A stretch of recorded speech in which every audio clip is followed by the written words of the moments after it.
అందరికీ నమస్కారం అండి. మా మా ప్రొడ్యూసర్ కేఎల్ నారాయణ గారిని నిజంగానే తిట్టుకున్నాను 2 వారాల క్రితం. ఇక్కడికి రావాలంటే ఆబ్లిజ్ చేసేస్తున్నారని చెప్పి. బట్ ఇక్కడికి వచ్చిన తర్వాత thank you sir for bringing me here. ఇక్కడికి వచ్చిన తర్వాత the issues that we learn, that I learn today, the light that was shed on so many issues which is very very important for everyone, నాకు చాలా ఆనందంగా అనిపించింది. I think మనకి అందరికీ కూడా తెలియాలి, నిజంగానే ఎనీ బాడీ ఆర్గన్ ట్రాన్స్ప్లాంట్ అంటే అది చాలా చాలా పెద్దదని అనుకుంటాం. అంటే ఆల్మోస్ట్ లైఫ్ అండ్ డెత్ లాగా ఫీల్ అవుతాం. But the kind of expertise that is developed in this country, మన భారతదేశంలో ఇంత డెవలప్ అయ్యింది అని తెలుసుకున్నాను. అది చాలా గర్వంగా ఉంది. అండ్ దానికి కారణం మన హైదరాబాద్లో ఉన్న డాక్టర్స్ అని తెలియడం ఇంకా ఇంకా చాలా ఆనందంగాను గర్వంగా ఉంది. Thank you all the doctors who made it possible. And at the same time ఆ నెంబర్స్ చూస్తుంటే కొంచెం భయం కూడా వేస్తుంది. అంటే సంవత్సరానికి 2 లక్షల మంది పేషెంట్స్కి ట్రాన్స్ప్లాంట్ అవసరం అయితే 4,000 ఆపరేషన్స్ ప్లస్ జరుగుతున్నాయి అంటే చాలా చాలా చాలా వ్యత్యాసం ఉంది.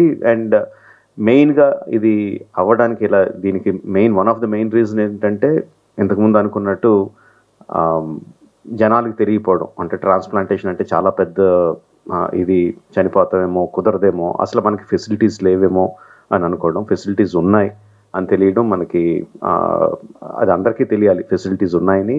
అది అంత పెద్ద ఆపరేషన్ ఏం కాదు, ఈజీగానే అయిపోతుందని ఇప్పుడే చెప్తున్నారు గోపి గారు.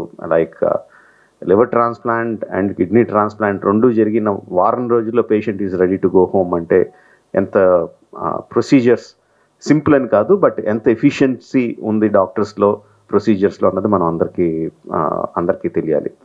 ఇదంతా వాళ్ళు చెప్పింది, నేనేం కొత్తగా చెప్తున్నదేం కాదు. బట్ ఇంకొంచెం ఎక్కువ మందికి రీచ్ అవుద్దని నాతో చెప్పిస్తున్నారు అందరూ. అండ్ మన తరపున మనం ఎంత ఫెసిలిటీస్ ఉన్నా, ఎంత డెవలప్మెంట్ ఉన్నా 4,000 2 lakhs సంబంధం లేదు. ఇప్పుడే వచ్చేటప్పుడు రవి గారు చెప్తున్నారు what is the reason for liver disease రావడానికి అంటే main sedentary life style, exercise లేకుండా ఉండటం, బ్యాడ్ ఫుడ్ హ్యాబిట్స్, ఆల్కహాలిజం. ఇవి తగ్గించుకుంటే, అంటే డాక్టర్స్ అందరూ కష్టపడి 4,000ని 40,000కి ఎక్కడికో తీసుకెళ్ళగలరు. మనం కొంచెం ఎక్సర్సైజ్లు, ఏం తింటున్నామో ఏం తాగుతున్నామో చూసుకుంటే ఆ 2 లక్షలకు తగ్గించగలం. So probably we can meet that quickly, come to a manageable level. Thank you for giving me this opportunity. Thank you everyone for having me here. All the best to Star Liver Institute. Yeah, all the best. Thank you.